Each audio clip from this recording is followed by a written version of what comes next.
era digital yang terus berkembang seperti sekarang, dunia pendidikan juga ikut mengalami banyak perubahan.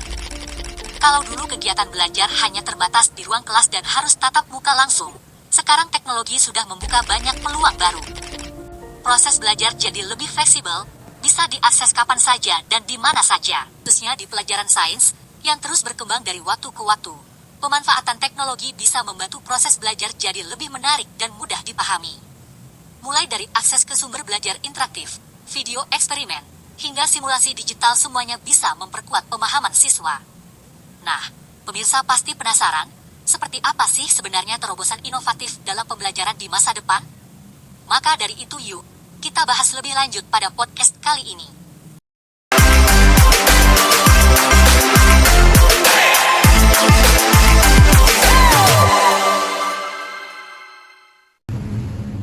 Assalamualaikum warahmatullahi wabarakatuh.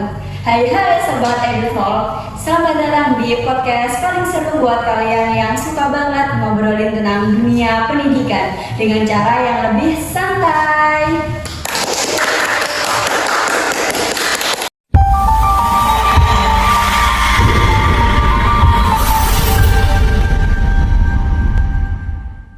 Gimana nih kabarnya kalian hari ini?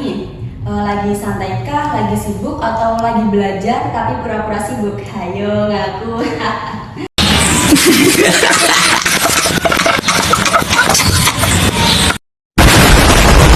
Tenang aja, di sini kita nggak bakalan bikin kalian mikir keras atau kasih tugas atau bahkan kasih kalian ujian.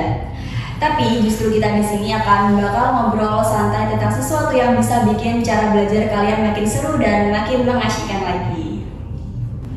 Ngomong-ngomong nih, kalian sudah pada aktif pembelajaran di kelas kan setelah Hari Raya Idul Fitri ini? Nah, ngomongin soal balik ke rutinitas belajar, kalian masih ingat gak sih waktu pertama kali masuk sekolah? Wah, itu rasanya keren banget gak sih, Re? Pakai jas lab, terus pegang-pegang tabung reaksi, lihat warna larutan yang bisa berubah-ubah. Tapi setelah beberapa kali praktik, kok fokusnya jadi lebih ke penulisan laporan ya?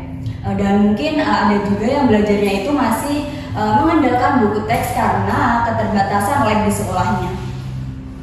Nah, bayangin nih, kalau ada cara belajar sains yang lebih fleksibel, interaktif, dan bisa diakses kapan aja, di mana aja, kayaknya keren banget gak sih, Re? Dan pada hari ini kita bakal bahas salah satu inovasi yang bisa bikin itu semua jadi kenyataan. Tapi sebelum kita masuk pada topik kita pada hari ini, sebelumnya perkenalkan nama saya Farista Engka Putri. Di sini saya sebagai moderator. Dan di sini saya tidak sendirian nih guys. Di sini udah ada 3 rekan aku untuk kita berbincang-bincang lebih lanjut. Yuk kita sambut teman-teman kita. Halo Salsa Jihan dan juga Rido. Gimana nih kabarnya kalian pada hari ini? Halo Kak, baik. Ya, alhamdulillah. Cuman memang cuaca kita sini itu kurang mendukung banget ya. Ya, benar-benar. Kadang hujan deras, kadang panas sekali, tak benar hujannya. Wah, monggo nih dari kalian bisa kenalin diri kalian terlebih dahulu dari nama panjang, univ, dari angkatan berapa, alamat, nomor HP, nomor WA, nomor rekening hingga bercanda. Rekeningnya langsung ditransfer aja ya kayaknya ya. Nice, asik. Baik, monggo bisa perkenalan dari siapa dulu? Aku dulu deh ya. Halo Sobat EduTalk, kenalin nama aku Salsa Elkasari Bakti. Aku dari Universitas Jember, prodinya Pendidikan IPA angkatan 2024. Lanjut. Halo Sobat EduTalk, aku Sabrina Jihan, aku dari Universitas Jember, Prodi Pendidikan IPA angkatan 24. Baik, next. Halo Sobat EduTalk, perkenalkan nama saya Rida Ramadan dari Universitas Jember dan prodinya adalah Pendidikan IPA.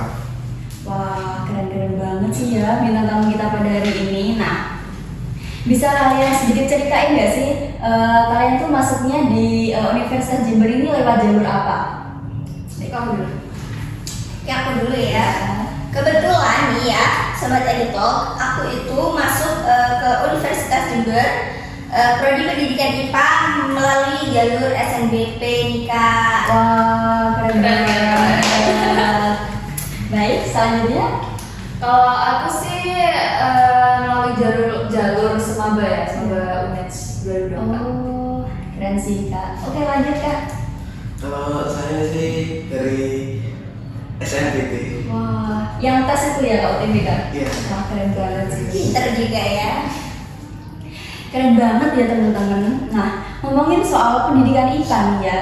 Setahu saya ya, kalau IPA ini kan nggak jauh-jauh dari yang namanya praktikum-praktikum ya. Aduh, selalu. Ya, bener banget. Nah, gimana sih sistem praktikumnya kalian? Praktikum ya. Ya. Mungkin sistem praktikum kita itu sebenarnya ini ya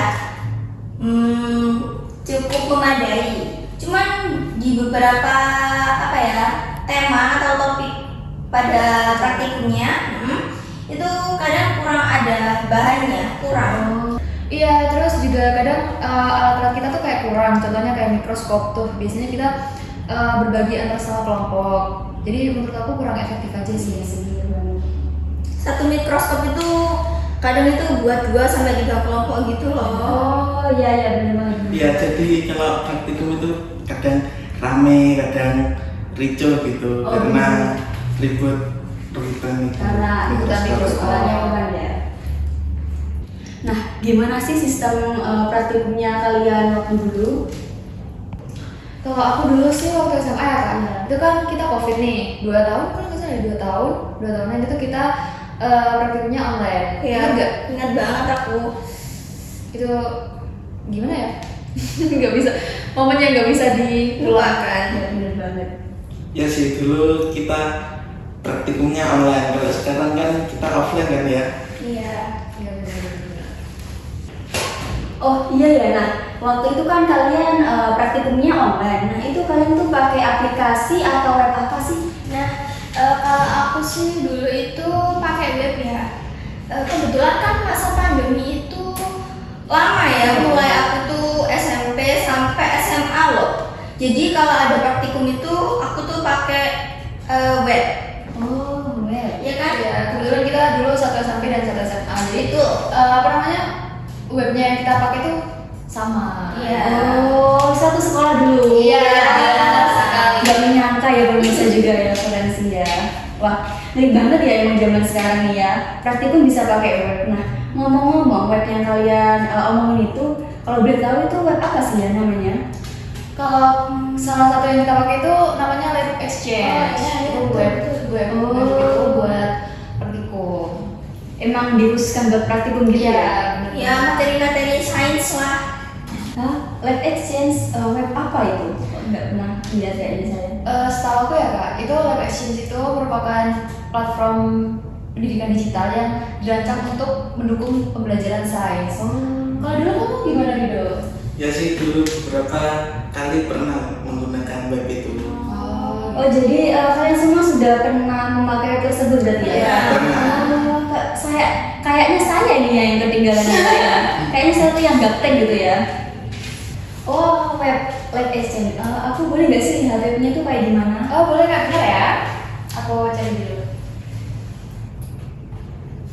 Nah, ini nih Kak, jadi kita langsung ke Google aja. Nanti kita klik Lab Exchange, itu nanti tampilannya kayak gini nih. Oh. Nah, jadi kayak gini. Terus kita langsung klik ke perpustakaan yang ada di atas ini. Oh yang kunci itu ya? Ya. Terus nah di sini langsung muncul kan banyak nih simulasinya nih. iya. Contohnya kita mau ke penjumlahan vektor. Dulu aku pernah di SMA tuh pakai penjumlahan vektor ya. Iya. Tuh kita klik aja. Terus di sini ada di tengahnya ini mulai simulasi ya. Iya. Kita klik aja. Tunggu bentar, aduh, lemot. Nah, di sini langsung muncul kayak gini nih simulasinya nih. Explore 2D, di sini ada live-nya gitu. Wah. Nah, kayak gini Kak. Keren banget nggak sih teman-teman yang ada di rumah aplikasi atau web Exchange ini? Wah keren banget sih, gila. Wah keren banget gak sih pemirsa yang ada di rumah web Exchange ini? Nah mungkin saya bisa tanya kepada kalian nih, fitur-fitur apa aja sih yang ada di web Exchange tersebut? Fitur ya Kak. Jadi fitur yang dimiliki Lab Exchange itu menurut aku lumayan sih ya. Tadi kan ada perpustakaan ya. Nah, di perpustakaan tersebut itu terdapat berbagai macam konten simulasi yang cukup lengkap menurutku ya. Terus juga adanya panduan pengajaran, juga ada video edukatif tuh. Terus juga di lab exchange itu kan kita itu bisa bereksperimen tanpa menimbulkan resiko. Seperti kayak di mata pelajaran kimia tuh. Kan kita bisa biasanya kayak ketemu sama bahan-bahan kimia yang mungkin bisa saja kalau kena tangan kita, nggak sengaja kena tangan kita itu bisa melepuh atau ruam seperti itu. Rawan kecelakaan ya. Iya. Terus juga ini sih di situ tuh terdapat kelasnya ya, dan juga bisa disesuaikan sesuai dengan kebutuhan para siswa, sesuai dengan kebutuhan kita ya. Nah terus juga kalau misalnya ini bahasanya itu bisa kita atur bahasa di webnya itu, kita mau pakai bahasa Inggris bisa, pakai bahasa Indonesia juga bisa, seperti itu. Tergantung kita mau pakai bahasa apa ya. Tapi biasanya bahasa Indonesia sih. Wah, keren bedah, Rek. Terus mata pelajaran apa aja nih yang bisa dipelajari dari web tersebut gitu, Kak? Jadi mata pelajaran yang bisa dipelajari dari web tersebut itu kan mencakup sains seperti biologi, kimia, fisika, dan juga ada satu nih Kak, ilmu bumi dan juga antariksa. Wah, keren banget nih ya web exchange tersebut. Wah, lengkap banget guys ya, Rek ya. Nah, saya mau tanya nih pada kalian. Kalian ini awalnya tahu web exchange tersebut itu dari siapa? Apakah dari Instagram kah, atau dari YouTube kah, atau dari siapa kah? Dari guru sih. Oh. Guru memberitahu dan menjelaskan apa itu web tersebut kepada siswa, dan siswa langsung melaksanakan simulasi tersebut. Benar banget itu Benar. Mungkin juga kalau nggak ada pandemi nih Kak, kita juga nggak bakalan tahu ya apa itu web exchange gitu. Jadi awalnya tuh kita dikasih tahu sama guru IPA kita gitu. Iya. SMA gitu. Di SMP juga Kak. Iya, SMP dulu terus SMA. Iya, yang benar. Ngomong-ngomong soal web exchange tersebut ya, Dek ya. Nah, apa sih dampaknya web exchange tersebut bagi kita seorang pelajar gitu, biar pemirsa semuanya di rumah itu tahu gitu? Ada juga manfaatnya sih. Manfaat yaitu peserta didik dapat belajar secara mandiri dengan fitur-fitur yang ada atau fitur-fitur yang telah dijelaskan oleh Sasa. Dan penerapan praktikum online ini yang disediakan oleh web tersebut yaitu dapat mengurangi risiko kecelakaan yang dilakukan oleh praktikum offline. Oh. Ada juga kekurangannya, yaitu tidak semua konsep ilmu sains dan teknologi yang tersedia di web ini jadi kontennya terbatas. Dan mungkin kekurangan yang terakhir yaitu kan ini praktikum online ya, jadi ini tergantung pada koneksi internet. Jadi kita harus mempersiapkan paket data atau wifi sebelum menggunakan web tersebut. Oke, teman-teman yang ada di rumah, jadi kesimpulannya kita pada hari ini adalah praktikum itu tidak hanya bisa dilakukan secara offline, tetapi juga bisa dilakukan secara online. Jadi Sobat EduTalk, dari obrolan kita hari ini bisa kita simpulkan bahwa pembelajaran sains sekarang itu nggak lagi terbatas di lab sekolah aja loh. Dengan adanya platform seperti Lab Exchange, kita bisa melakukan praktikum secara online dengan simulasi yang interaktif dan fleksibel kapanpun dan dimanapun. Yang dimana Lab Exchange ini ngebantu banget buat kalian yang mungkin terbatas fasilitasnya di sekolah ataupun yang pengen belajar mandiri di rumah. Fitur-fiturnya lengkap banget loh, mata pelajaran yang disediakan juga sangat beragam dan pastinya bikin belajar jadi lebih seru dan gak ngebosenin lagi. Kak Faris nggak mau nyobain nih tentang aplikasi web exchange ini? Betul banget. Nanti habis dari podcast ini, Re, aku bakalan nyoba web exchange tersebut. Aku bakalan ninjau lebih lanjut sih web exchange tersebut nanti. Habis dari podcast langsung aku gas, Re. Langsung ya kayak. Siap, terima kasih ya buat kalian semuanya yang udah mengenalin web exchange tersebut bagi kita semua. Sama-sama. Meskipun praktikum online punya beberapa kekurangan dibandingkan dengan praktikum secara langsung, tapi ini jadi solusi keren di era digital sekarang nih. Intinya, teknologi kayak gini tuh bisa jadi jembatan buat kita belajar lebih mudah dan siap menghadapi masa depan pendidikan yang makin canggih lagi. Nah, oke, nice. Sebelum kita tutup, mungkin dari kakak-kakak sekalian ada yang ingin disampaikan kepada pemirsa yang sedang nonton nih pada hari ini. Yuk. Semoga dengan hadirnya web tersebut kita dapat belajar dengan seru, interaktif, dan tentunya tidak ketinggalan zaman.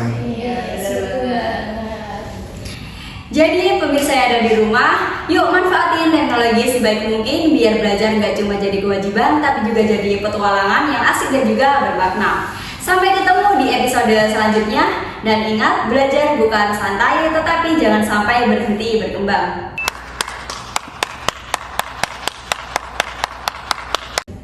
Wah, gak kerasa ya obrolan kita hari ini tuh udah sampai di penghujung episode.